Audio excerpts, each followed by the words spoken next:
Recording of Thomas Leonard of 2017 Edwin Place in Lansing. Tom's phone number is area code 517-487-0451. The recording was made on February 23rd, 1990 at the Oldsmobile History Center at 4000 North Grand River in Lansing by Jim Walkinshaw. This is tape number 2 of 2 tapes.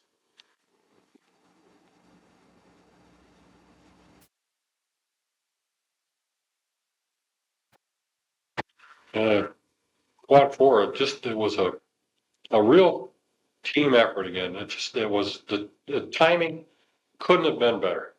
We were able to organize like we wanted to, start with a small group, and then you got to keep it small when you start because it's too easy to get fractured and get off on tangents. A small group, and then as we got to the production designs, you bring more people in and more people, and pretty soon everybody was involved. But our purchasing department was going through a reorganization and finding out that, hey, limiting the number of suppliers is the right thing to do. So we did limit the number of suppliers. We ended up with one ring source, one piston source. There were many, many things that happened all at the same time to make a thing just optimize it. It was really optimized. We cut our suppliers down about 1/4 the number of suppliers we had on the VA today. And there was rationalization done there to reduce the suppliers on the VA too, but the Quad 4 was really reduced. I did another thing early in the program on the timing of the program again, making it on time. We were reorganized and we were powertrain when we finally, it was sold as Oldsmobile. The project was sold and we were going as Oldsmobile, but then there was a reorganization. Yeah. And had people at Brighton it wasn't at Brighton, they were up in front at the time, that wanted to manage the production sources. And we had selected sources through a brilliant sourcing plan. In fact, there's a supplier manual that's been written using the techniques that we developed at Oldsmobile. Mary Beth Palace and Bobby White was a big factor. A lot of people at Oldsmobile were a big factor in the development of that manual. All the disciplines were involved. And we in product engineering had lead time charts, and one of the tick points was production source selected, and it was in October on a cylinder block. I don't remember the year, but it was in October. And we asked central staff, okay, we need to get the sourcing settled on this thing, and didn't happen in October. It didn't happen in November. It didn't happen in December. So January 1st, my guy, Mark Thompson, comes to me and he says, we still don't have a block source. We've got to get production tooling coming. So I said, write me an experimental request for material right on production equipment, one set of production equipment. It was $500,000. I signed it, we sent it in. Same thing happened on the head. The head was at Texas. It had to be done in like November. November went by, December went by, January went by, and we said, every month we told our corporate management the decision has to be made, has to be made, has to be made. And they wouldn't make it. So I told Mara, I says, I need one on cylinder heads now. Fill me out first set of production equipment on heads. We'll get it from Texas, put it all down on an experimental order, and we'll order the damn things. One set of production equipment, sent it out, and the production equipment was being built. All of a sudden I get a call from Don Miles. This is like in March.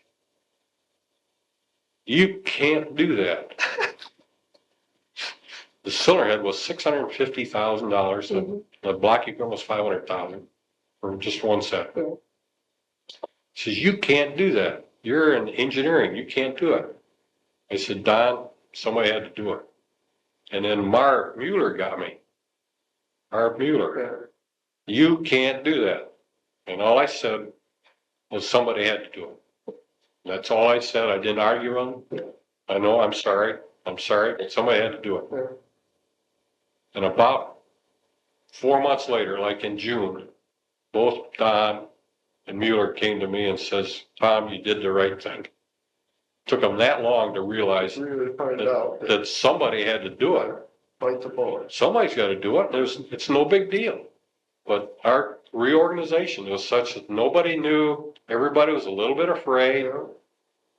But we begged them and asked them, do it. They didn't. So, and those two costs were engineering costs, and the program got in difficulty. Production tooling costs got in difficulty, so we swallowed those costs because we could handle it in engineering. Just help save the program so that they look better at the corporate level, which was the right thing to do. And it got it started. Got it done. And we met our schedules. We would not have met schedules if we hadn't. Wouldn't have been in production when we started. Well, that's an interesting story, Tom. Let's back up, shall we? Sure. That's okay. See, we were back in the kind of in the 60s, sort of. We were making 654 and 657 engine. Kind of where did we go from there from an engine standpoint? Well, the vehicles kept getting heavier, and so we started making them bigger. We took the 330 up to 362. 362, and that was for about 67 or 68, and somewhere along in there. Maybe 70, 68, 68, say. Think about that time. We had a design with 364 cubic inches. And Frank Ball was the motor engineer at that time, and he was at a meeting in Detroit. So where had Gilbert Burl gone at this juncture? He'd been moved to advanced engine design. All right. And Frank came in as a motor engineer. All right. And he had an advanced group with about 10 people, and he was working on the next generation of V8s. And Frank had production. Excuse me. Frank went to a meeting in Detroit, and somebody in the Chevrolet, Pontiac, Buick, and us all had engines in the 350 cubic inch area. Some were bigger, some were smaller. And Frank came back from some big meeting in Detroit. I don't know who it was with, but Cole was involved. And he came back and he says, our engine displacement must be reduced to 350 cubic inches, nothing larger. So instead of being, I think it was 4 1/8 bore, we left the stroke alone and reduced the bore to make it 350 cubic inches. And so the bore became 4.057. Yeah, funny number. A funny number, 4.057. And that was to make it come out 350 cubic inches by corporation edict. It might have been, it was obviously something big, might have been involved with national insurance rates, probably was insurance rates. But it was something that forced the corporation to tell everybody 350, no more, no less. So everybody kind of got stuck. So Oldsmobile, Buick, Cadillac, or not Cadillac, but Olds, Pontiac, Chevrolet, and us all went to 350 cubic inches, and they sat at 350 until they changed. And there's still Chevrolet still building theirs at 350 cubic inches, 5.7 liters. Right. Now the big one though, The big engine got bigger. got bigger. The big engine went up to 455. That was from 425, then went to 450. And we had designs at 525 cubic inches. Okay. But that never happened. We had our oil emergency and big engines. In fact, that was an interesting story too. The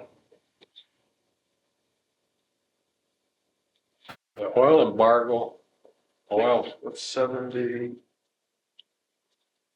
or 2 or 4 somewhere there. I don't know. I know I had a big 98. Yeah. And I could not sell that thing. Yeah. I took a bath on it, sold it in the spring, but anyhow, that was the same time that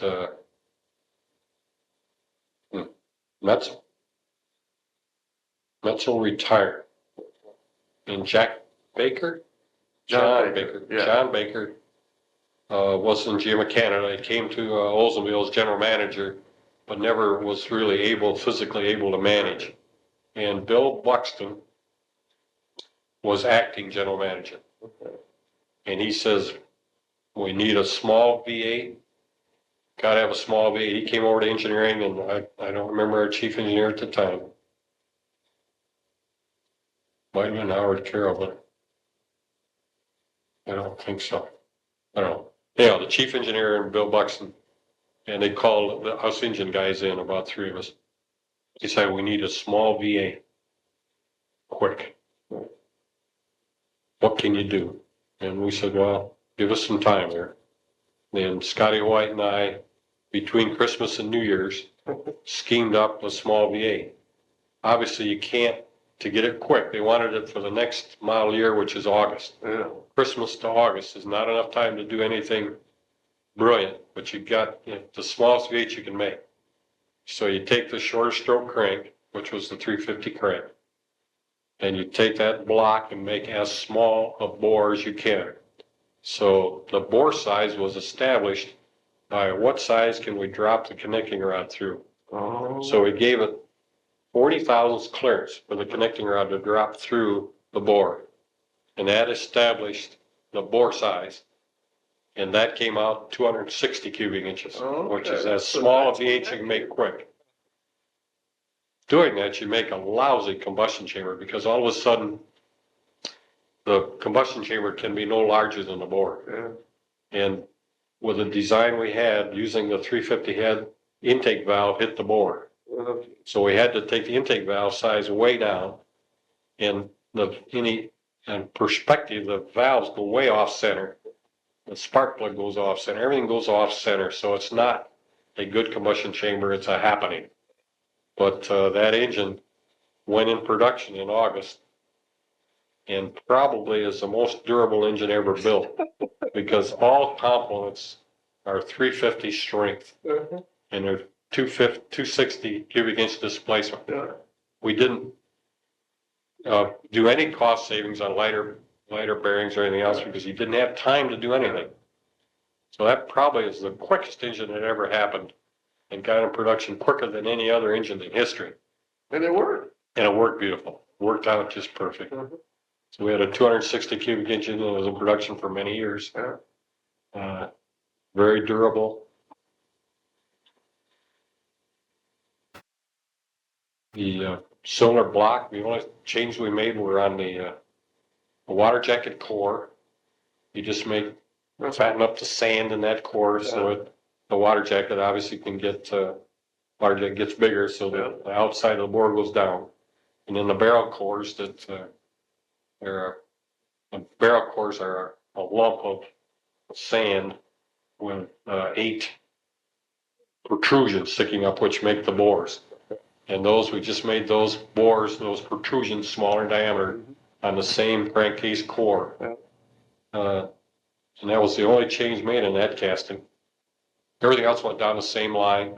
Smaller valves. Had to change the combustion chamber a little bit and change the valve sizes. That was it. Everything else was identical.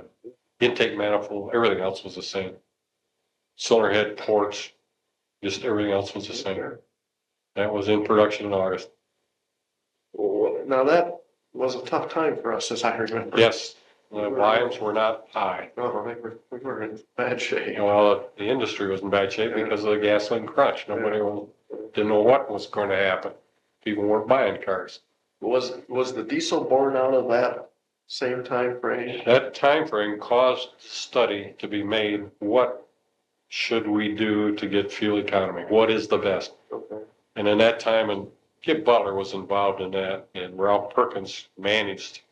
He was in advanced design, All right. vehicle advanced design, and he kind of managed the program. But in that study, we looked at every known engine concept: turbocharged, supercharged, Wankels, Sterling, what else? Turbines, diesels. Did you look at steam at all? Mm, You go back to steam. we took a quick look at steam, but that just is not practical. All right. The Sterling was ruled out as not practical. And the diesel ended up being the winner of that study, and that led us into the diesel engine as a concept. And then it caught on at the corporate level, and then all of a sudden they were putting the heat on us to do it. Yeah, how did we get it? Is that because we did the study?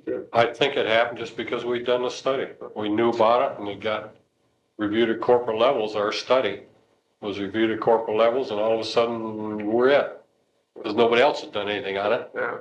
And we got kind of rushed into it with, we had a little help. Truck and bus group kept telling us, boy, there's so many pitfalls here that you don't know about. And we missed one of the big pitfalls. We missed one, and that's that diesel is wide open throttle all the time, so you've got to test it lots of hours. And we were still using this 100-hour test sort of thing? Well, we were using a 200-hour test, and we thought, well, we better move it to 400. So we used 400 hours was our bogey. Yeah. We doubled it again, but that was still inadequate. We were not. It took a 1,000-hour test to prove a diesel. They did. The reason being, on a gasoline engine, when you test on GMC, which is a name for a duty cycle, GMC test as a duty cycle, runs from torque peak to power peak at full throttle and max torque. It's just, the engine can't do anymore, and you control the engine speed with the dynamometer and just cycle it back and forth. It's an extreme tough test. Excellent. Well, a gasoline engine, the 200 hours, you end up, when you put that engine in service, it never, I shouldn't say never, it very seldom sees that duty cycle.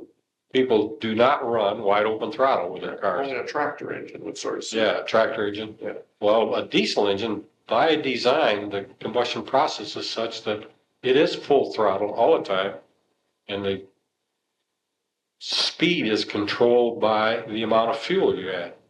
It's strictly fuel oriented. It runs very lean, but the explosion is just as violent at idling, nearly as violent, not as violent, nearly as violent at idling as it is full throttle. So the duty cycle of a diesel is so much more severe than a gas engine. And we thought we'd comprehended it with our doubling the test. We had, it took 1,000 hours. On the V6, when that generation came along, that was always tested with 1,000 hours as a bogey. And that ended up being a very excellent diesel engine. So super diesel engine, as a diesel engine. The V8, we did a 350, and we did that little 260 too. We did a 260, we converted a 260. That was only in production 1 year. It's very inadequate. It shouldn't have happened. But again, striving to get fuel economy. It did get more economy, but it was inadequate for performance. Power standpoint. Power standpoint, very inadequate.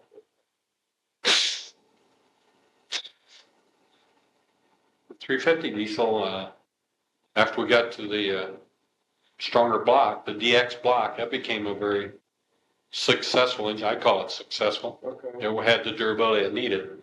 But then the oil industry really did it to us when it jumped the price of diesel fuel. And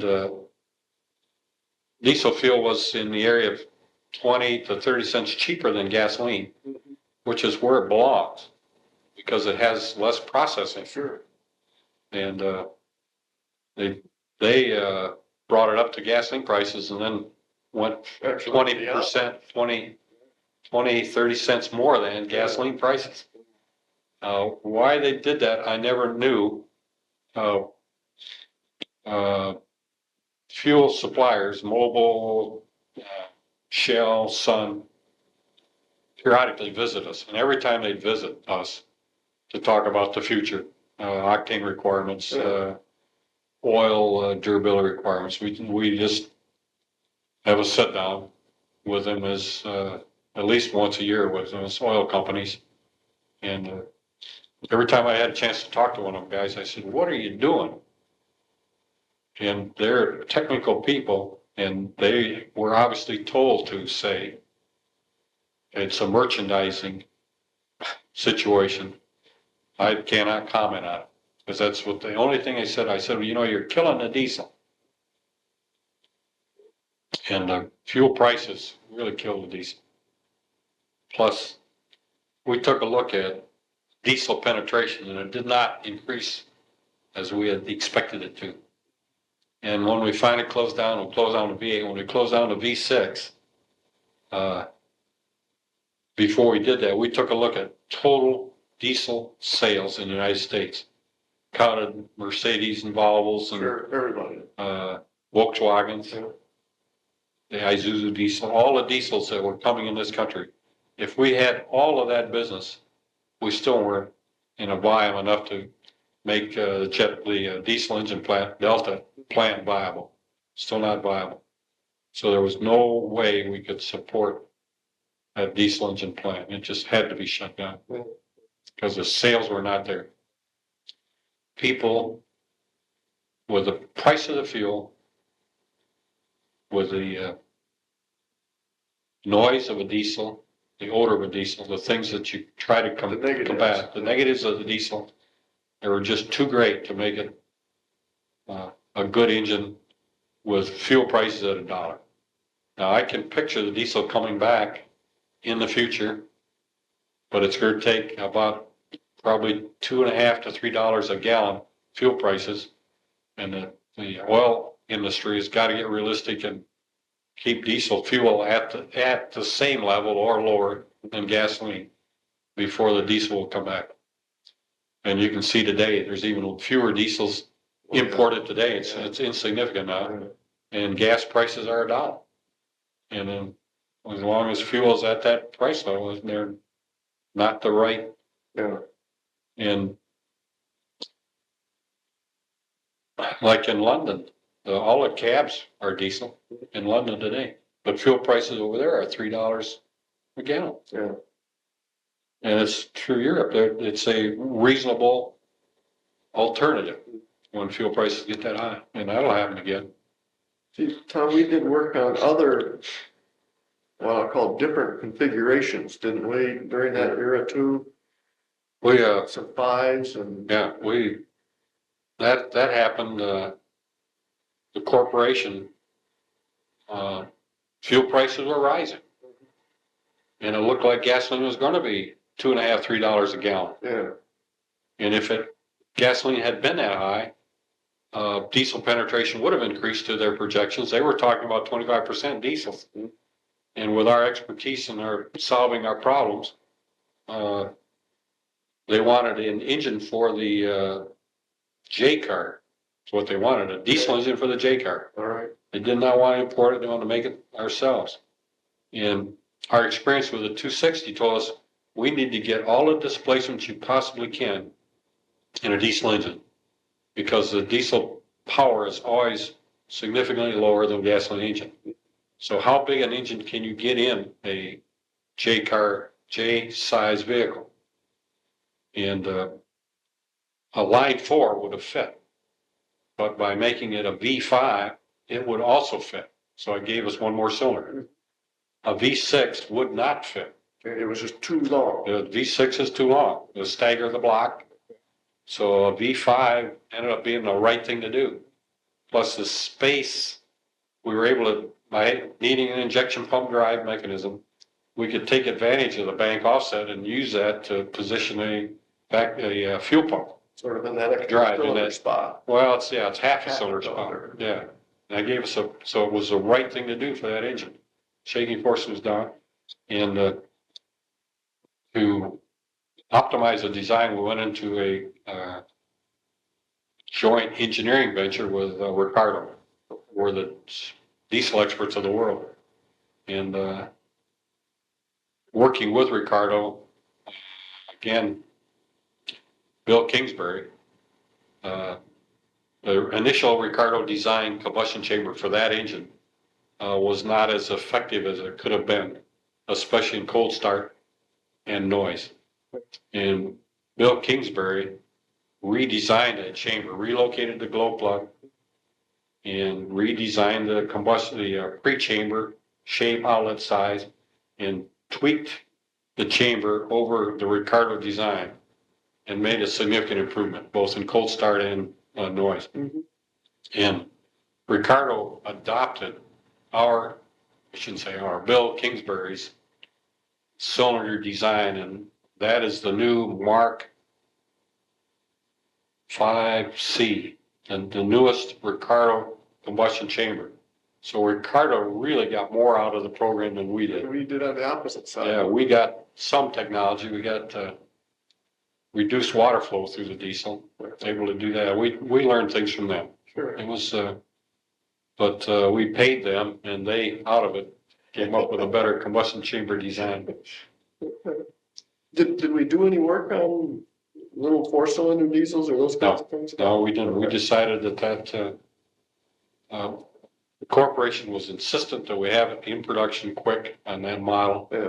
And then the diesel trend waned in the interim.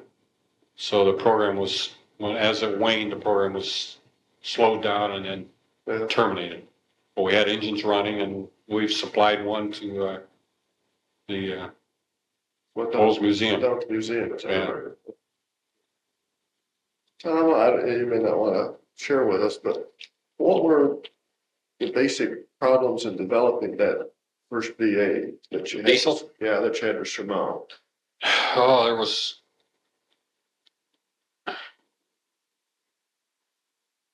I need to be careful.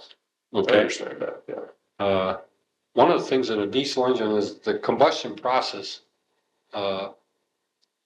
is different than a gasoline. Gasoline is a homogeneous mix of air and fuel all stirred up, beautifully prepared for explosion, and it explodes. The diesel process burns droplets. So you present a myriad of droplets to the combustion chamber, and pressure creates heat that causes it to ignite. And what happens is the outer surface, fuel burns at stoichiometric, or about 13 parts of air, 1 part of fuel. So the surface of this globule, as you get away from it, it's very lean. There's just too much air.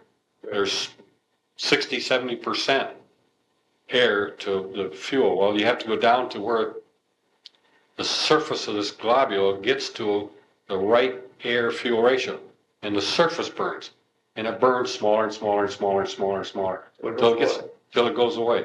Except it doesn't all go away, because you generate so much heat as this little droplet is burning that it makes a little teeny cinder. Okay. And that's the soot that you see in the oil.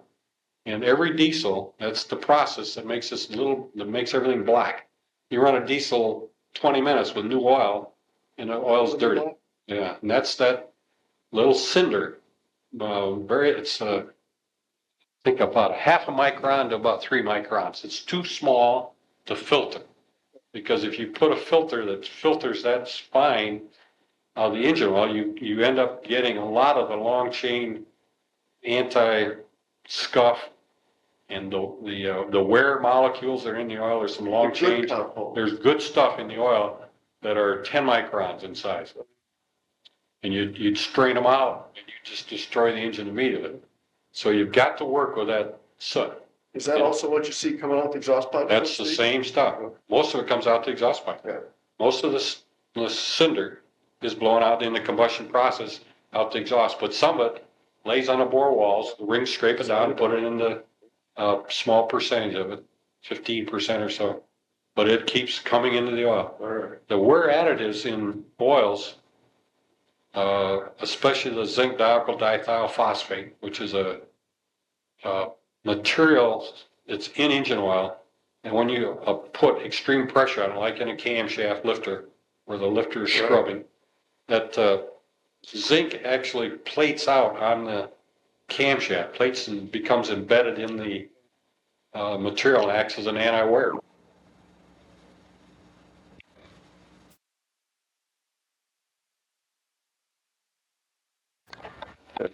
In a diesel engine, that those chunks of the soot of the diesel engine actually grabs that zinc and they become joined. It took us a while to find this out. GM Research did an extensive study for us and found it out.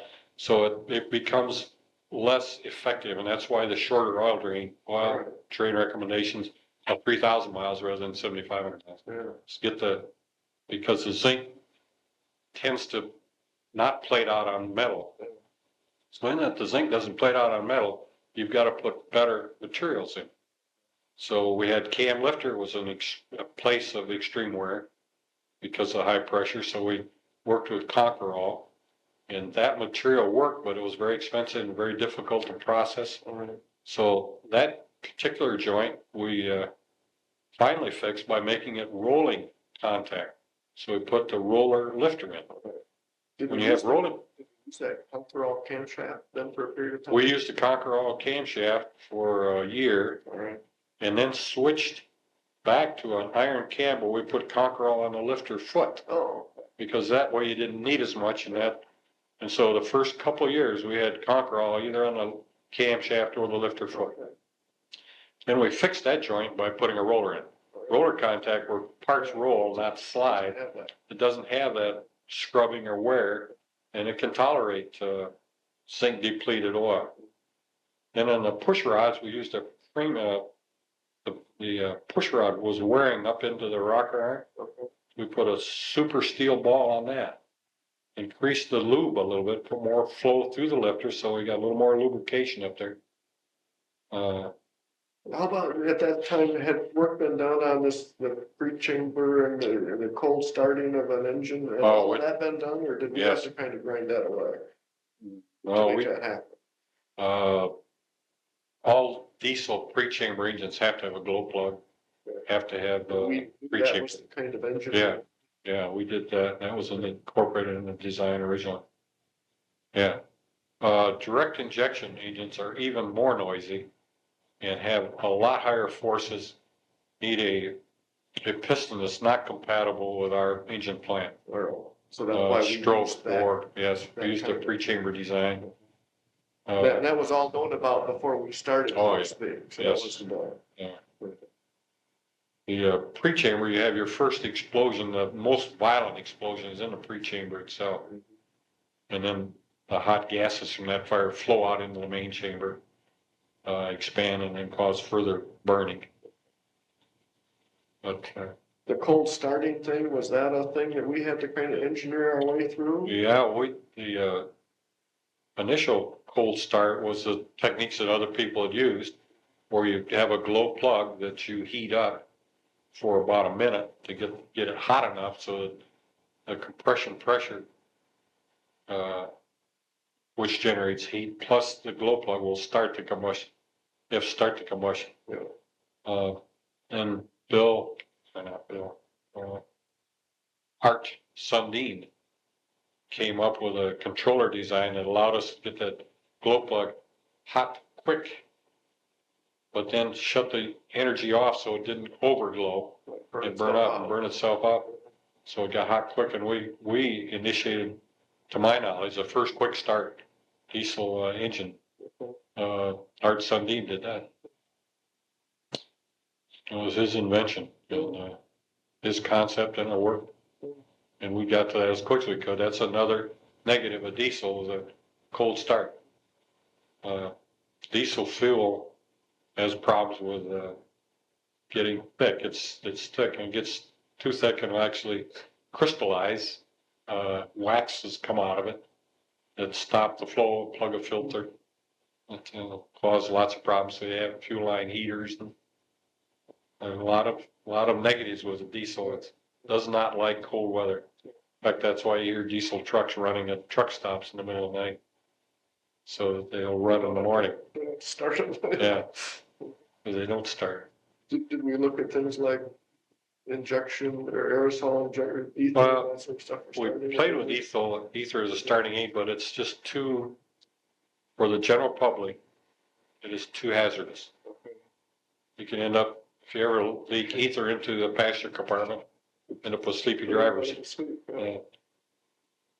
In fact, we did some testing with ether and increased the connecting rod strength because of ether starts that have very high,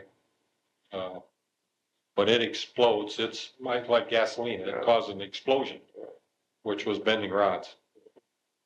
We put a stiffer rod in it so that you could ether start without bending the rod, without destroying the engine. Yeah, reducing compression ratio.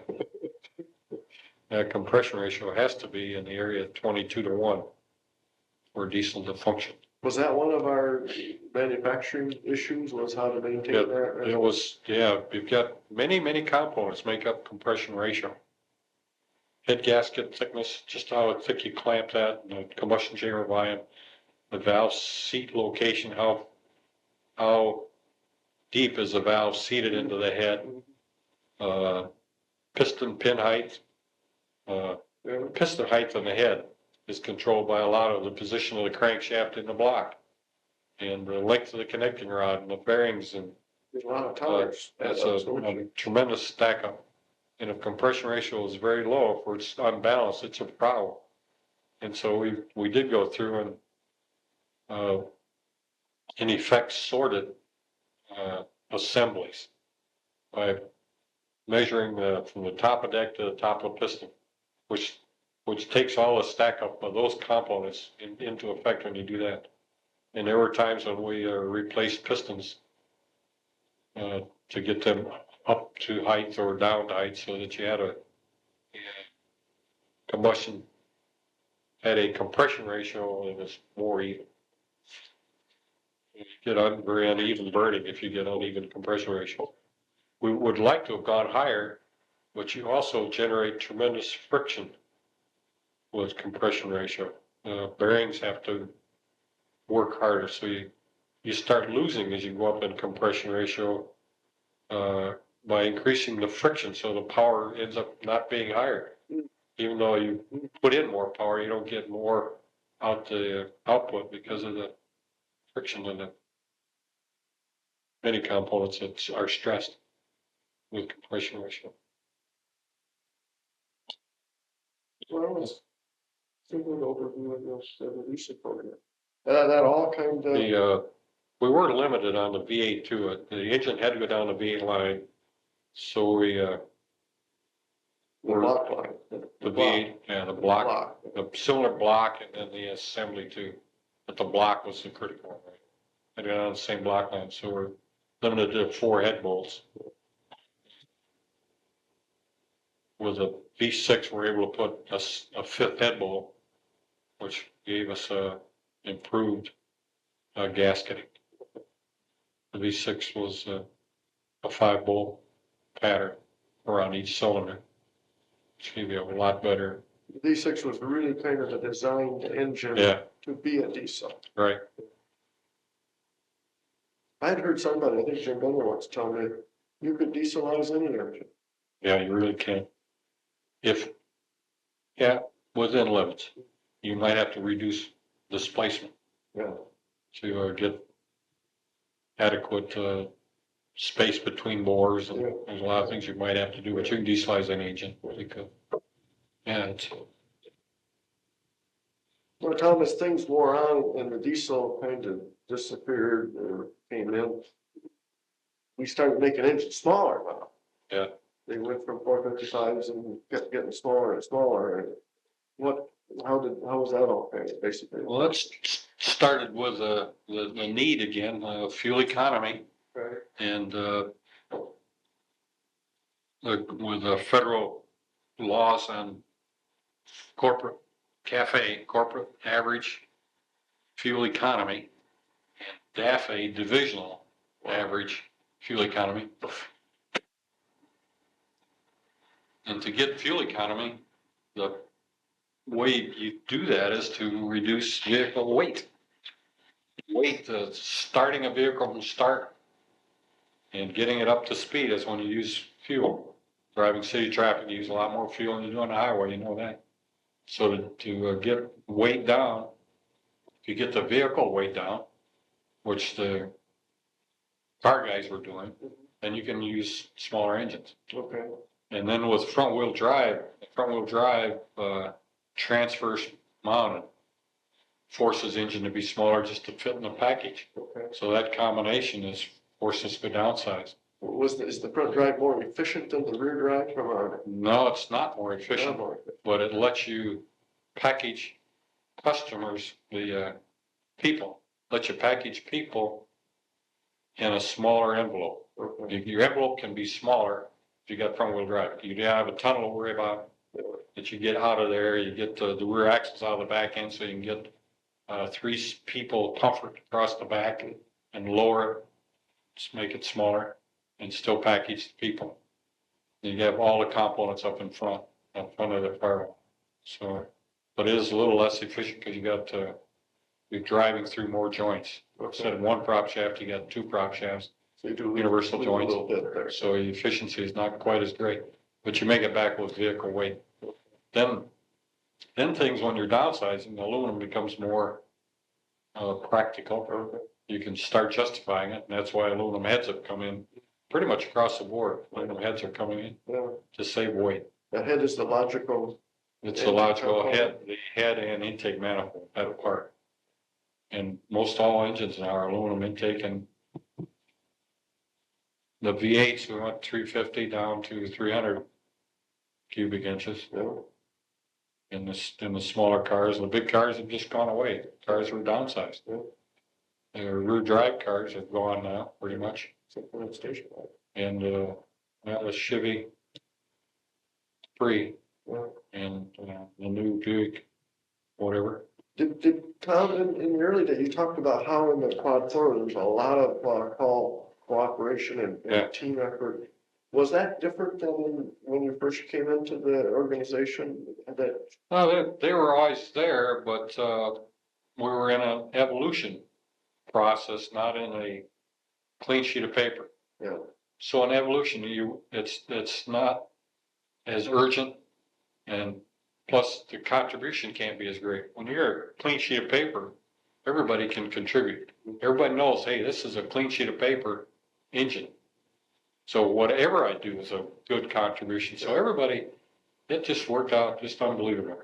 All our other engines, same bore spacing, were evolution. Okay. They were evolutionary changes and improvements. This was a new invention. Yeah. The Quad 4 was an engine that was a clean sheet of paper, and everything in it was a new invention. Sure. There's no part that came from somewhere else. Yeah. It's a new invention, new sheet of paper. Obviously, the lightweight piston. We found out that one of the biggest factors in the fuel economy in a combustion area is the weight of the piston. So the lighter the piston, the more fuel economy you have, because that piston goes to the top dead center and reverses. So then that takes energy to reverse the direction. Same thing at the bottom of the store, bottom dead center. It stops, and then it has to be slowed down and accelerated, and that's all energy. So the lighter you can make that, the more fuel economy you can make. So there was nobody in the United States had technology in lightweight pistons. And so when we went to Germany, I stopped off at Mali, and we talked quite a while. And Mali was one of the first suppliers to us of pistons, and then Carl Schmidt in northern Germany also had lightweight piston technology. And when I'm saying lightweight, we're about half the weight unbelievable reduction in weight of the old piston designs. They're so, I call them eggshell pistons. They are very fragile until you get them in an engine. And the amazing part is when you look at them after they've run 1,000 hours, you can still see the initial turning. There's so much design improvement in the piston that you can't believe. The technique of the skirt coattail, we always had a reverse taper. The bottom of the piston was always bigger than the top. Well, the lightweight piston would not work with that concept alone. So it's a unique barrel shape, almost. The bottom end of the coattail is curled in. It's actually machined with a curl, so that it picks up an oil film, and the piston rides totally on oil. Where with the big heavy pistons we had, we actually scraped the oil off with that coattail, and we had some boundary lubrication, it's called, where you actually rub metal to metal. Now that coattail shape is so, it's finessed to a point now where you always have got an oil film. So the piston is running on oil, and it doesn't wear, and it reduces friction. It's very lightweight, so the inertias are way down. It has another big advantage, the shaking forces. Four-cylinder has shaking forces. The lighter those reciprocating masses are, the less shaking force. So again, another thing that came to play to optimize the quad four. There's so many things. Piston pin design, we made that just as light as we can. With the computer programs we've got now, we knew how light we could make it. And the piston pin is very light, short, stubby. Piston pin to top of head of the piston is short, and it's a very light package. We even developed a computer program. Who did this? Mike Beck. Mike Beck got with a professor down at the University of Michigan, and he developed a computer program that instead of taking a connecting rod as a unit from the crank to the pin, we divided it into chunks so that you analyze parts of the connecting rod. The forces on parts are different than on the whole. Like the bearing cap on the bottom sees all the inertia above. It has two bolts, and anything above those two bolts, the cap is, when you pull down on it, it sees the piston, the pin, the rod. Okay, the top end of the rod doesn't see any of that mass. It's not a factor at all, so it's all eliminated. And then another thing, at high speeds, the whipping force, I call it a whipping force, when the connecting rod, when the crankshaft goes over top center and over bottom center, there's a tremendous whipping force that causes the conrod to want to bend. In the old days, we would see rods broken in that mode and did not understand why they broke. Well, we found out that it only happened on very high speed engines. Well, the higher the speed, the more that force is. Well, we got the computer program and it showed us why they broke. So that let us design the top end of the connecting rod significantly lighter than we'd ever had it before. And then gradually, as it goes towards the pin, the crank, main crank, got more and more beef in it. So it was properly engineered. We did not have the tools until this computer program was developed to properly engineer a connecting rod. It is properly engineered now. And then you've got a problem with testing it, because now you've got the light end, the small end very light. Now, how do you put that, how do you test it? So then you decide, okay, we're going to test just the top end. So you reduce the loads to what the top end actually sees, then overload it like 10%, and you test it. Now to test the bottom end, then you've got to do unique things, material treatments, got to heat treat the top end, so you can put high loads on it and not fail at top end, because it's going to see loads it never sees in a real engine to test the bottom end. So it presents a lot of unique problems. Again, without those computer programs coming together, never would have happened. The connector rod would have been heavier. The engine shaking forces would have been higher. So by using that techniques, we really reduced that. quad four, that is a unique engine. How did we pick the name, Tom? Can you share anything with us on that? I do not know how that name was selected. The name came to us, we said, boy, this is dumb. It came from Oldsmobile. Did it? Oh. I think Ted Lucas probably coined the name, I'm not sure. It seemed dumb at the time, and we said, well, we'll come up with a good name later. And I wanted to call it, I was thinking of a name like, there's a Jap Jeep, it's called a Brat.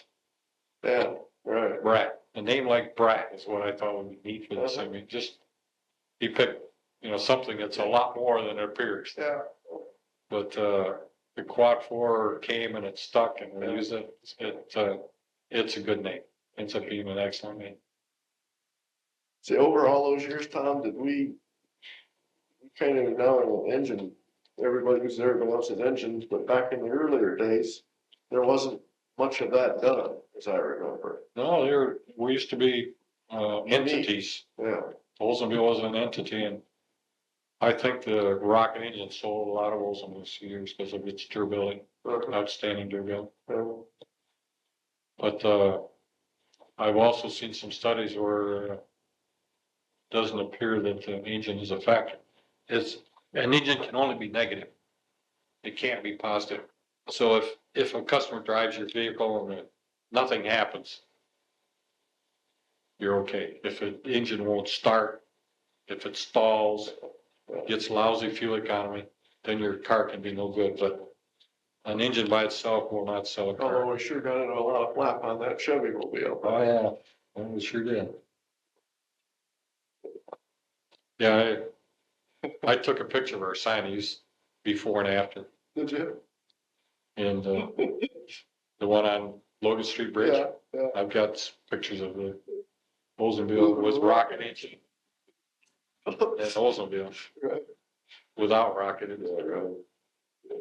The after picture I took, the rail yard down there was full of trains with vehicles on it. Yeah. Yeah. And we sold an awful lot of cars. Now again, buying a car, I was down to Detroit Auto Show, and this a month ago or so, Yeah.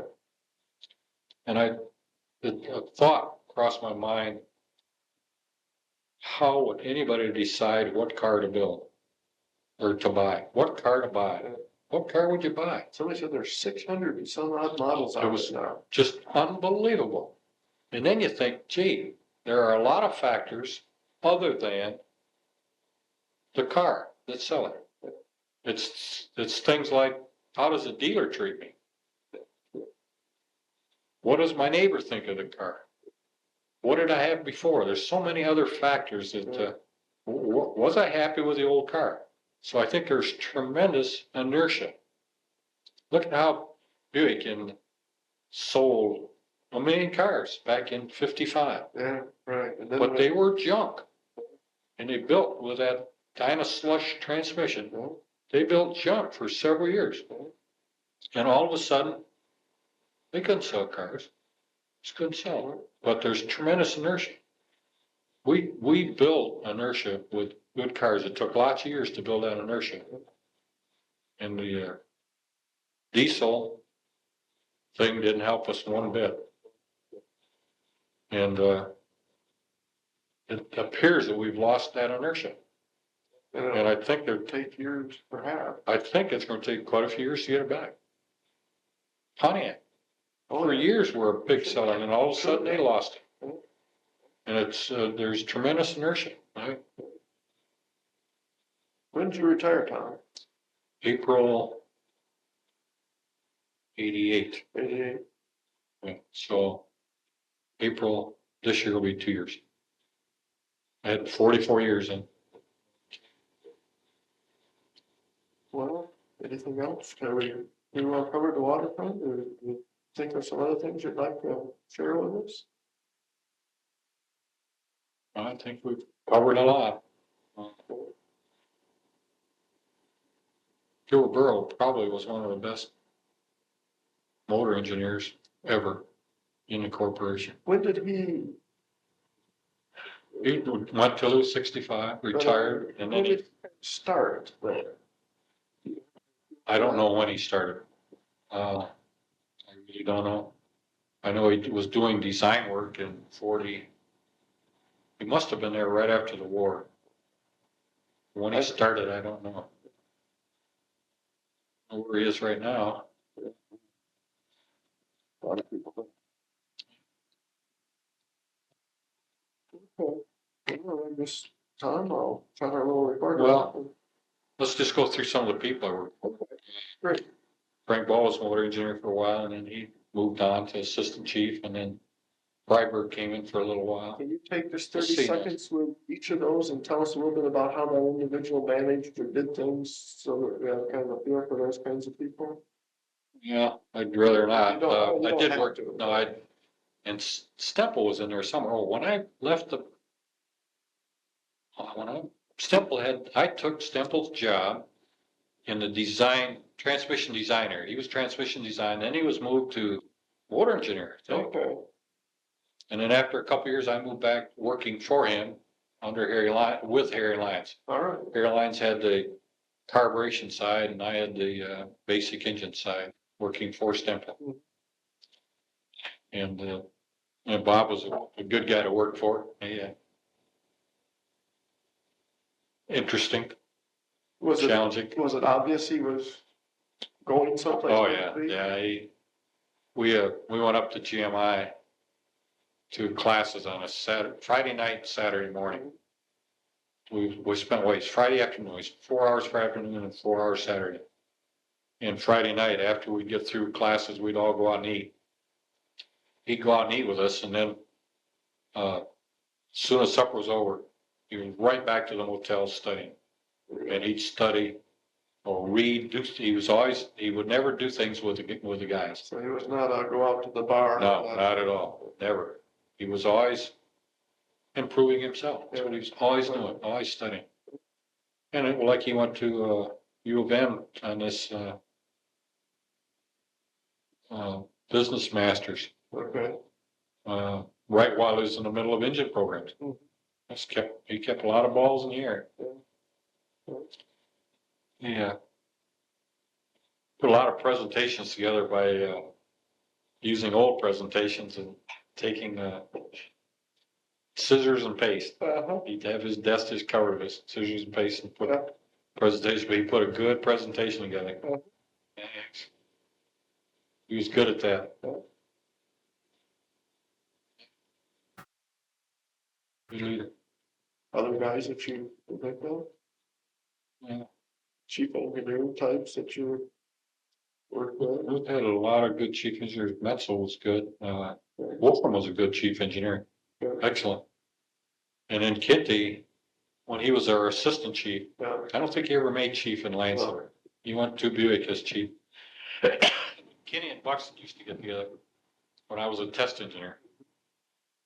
And one real interesting thing I don't remember, but I used to hate to see that because as soon as Buxton would leave, Kenny would get us in and get us going on things because Buxton worked in the field and he saw field problems and he and Kenny had a real rapport going.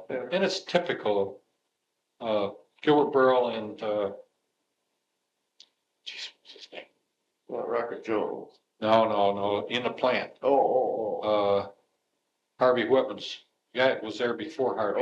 Not Russell, Pete Mitchell? Pete Mitchell. Yeah. Gilbert and Pete had a real thing going there. And again, it's that teamwork that they keep talking about today. Well, we had it because we're a small, autonomous group. We really were. But yeah, one time they were having trouble. We went from kingpins to ball joints. And the first year of ball joints was a disaster. And Buxton came over and was talking to Kenny. And I'll remember a quote I heard from Buxton that I will never forget. And I've used it many times. And it's very true. And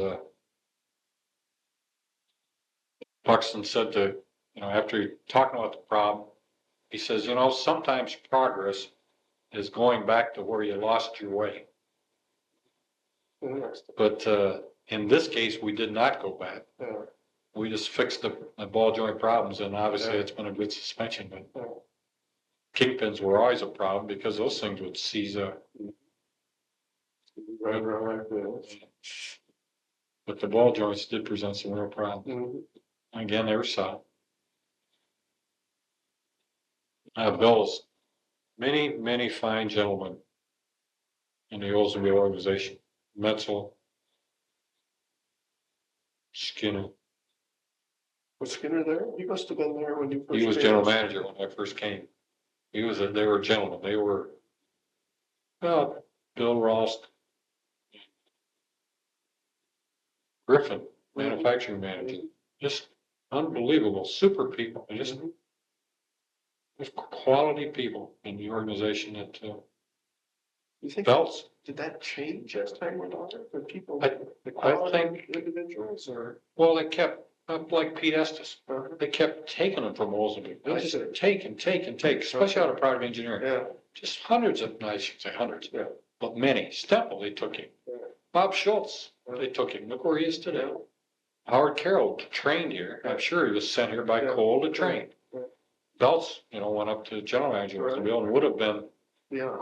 would have been. Pete Estes,